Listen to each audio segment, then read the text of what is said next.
Hello friends, இந்த வீடியோவில் பார்த்தீங்கன்னா நம்ம ரெஸ்டாரண்ட் ஸ்டைலில் பீஃப் கிரேவி வந்து வீட்டிலே செய்ய போகிறோம். ஸோ வீடியோ ஃபுல்லாக ஸ்கிப் பண்ணாமல் பாருங்கள். கண்டிப்பாக நீங்களும் ட்ரை பண்ணி பாருங்கள்.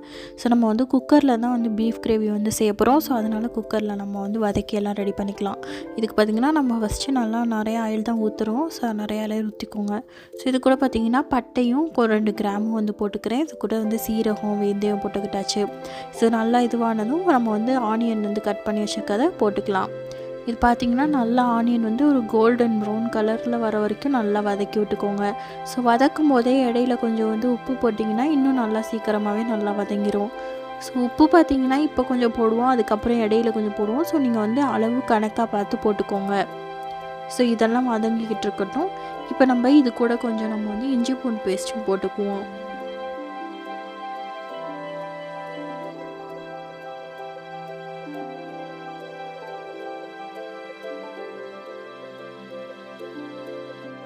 நல்லா வதங்கினதும் நம்ம இப்போ தக்காளியை போட்டுக்கலாம்.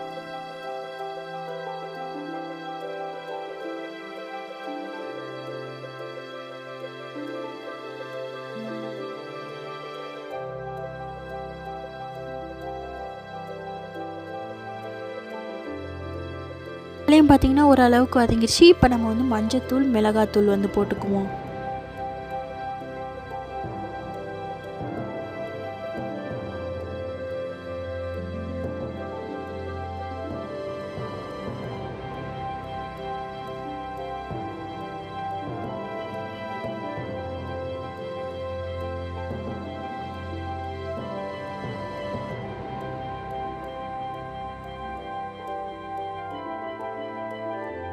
இது கூட நம்ம பார்த்திங்கன்னா மிளகு, சீரகத்தூள் ஆட் பண்ணிக்கலாம்.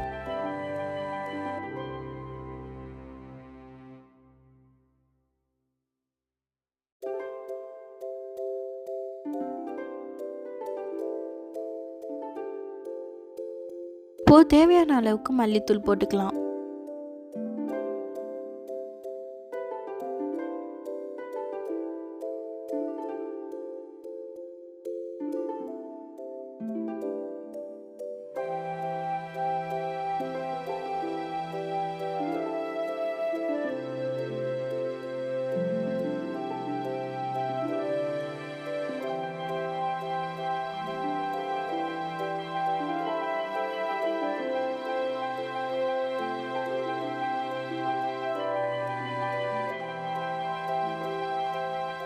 எனக்கு கொஞ்சம் உப்பு பத்தாத மாதிரி இருந்துச்சு. ஸோ அதனால் எக்ஸ்ட்ரா உப்பு சேர்த்துக்கிட்டேன்.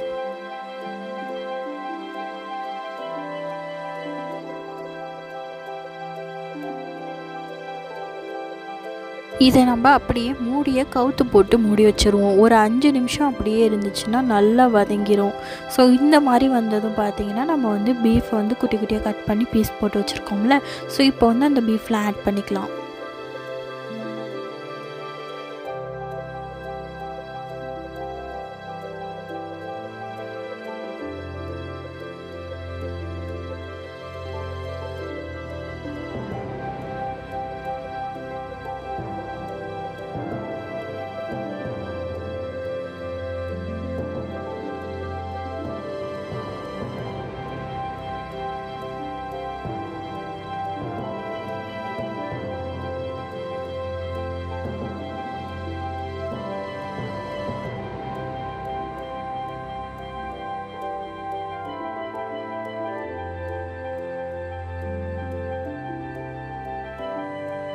இப்போ நம்ம வந்து குக்கர் மூடியை கவுத்து போட்டு மூடி வச்சுக்குவோம். இது ஒரு 10 நிமிஷம் அப்படியே விட்டிங்கன்னா நல்லா சாஃப்டாக வெந்துக்கிட்டு வரும்.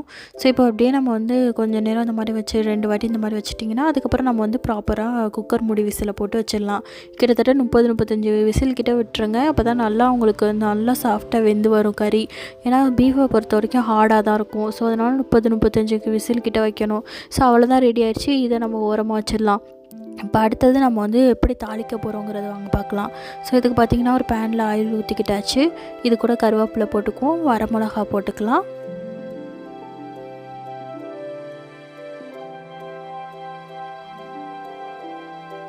இப்போ இது கூட நம்ம வந்து வெங்காயம் போட்டுக்குவோம்.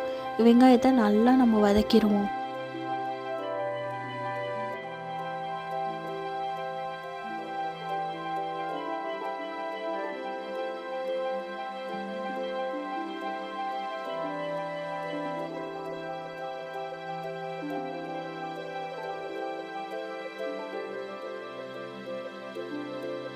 இப்போ இதுக்கு கொஞ்சம் உப்பு சேர்த்துக்குவோம். உப்பு சேர்த்துட்டு நல்லா வதக்கி விட்ருங்க. இந்த மாதிரி நல்லா வதங்கின பிறகு பார்த்திங்கன்னா நம்ம ரெடி பண்ணி வச்சுருக்க பீஃப் கிரேவியை இதோட சேர்த்துக்குவோம். சேர்த்து விட்டுட்டு நல்லா இதையும் வந்து கிண்டி விட்டுக்குவோம். அவ்வளோதான், நம்மளுக்கு வந்து பீஃப் கிரேவி வந்து ரெடி ஆயிடுச்சு. இப்போ நம்ம வந்து இதில் பெப்பர் தூள் போட்டுக்கலாம். நீங்களும் கண்டிப்பாக உங்கள் வீட்டில் ட்ரை பண்ணி பார்த்துட்டு எப்படி இருக்குன்னு கமெண்ட் பாக்ஸில் கமெண்ட் பண்ணுங்கள். இதை உங்கள் ஃப்ரெண்ட்ஸ் அண்ட் ஃபேமிலிக்கெலாம் ஷேர் பண்ணுங்கள். நம்ம சேனலுக்கு சப்ஸ்கிரைப் பண்ணிக்கோங்க. கூடவே பெல் ஐக்கானை கிளிக் பண்ணி ஆல்னு கொடுத்துருங்க. அப்போ தான் நாங்கள் போகிற வீடியோஸ்லாம் உடனே உங்களுக்கு நோட்டிஃபிகேஷனில் வரும். இந்த பீஃப் கிரேவியே நீங்கள் வந்து சப்பாத்திக்கு, சோறுக்கு, பரோட்டாவுக்குலாம் ட்ரை பண்ணி பார்த்தீங்கன்னா செம்ம டேஸ்ட்டாக இருக்கும். கண்டிப்பாக ட்ரை பண்ணி பாருங்கள் வீட்டில். நம்ம சேனலை சப்ஸ்கிரைப் பண்ணிக்கோங்க. தேங்க்ஸ் ஃபார் வாட்சிங். பாய்.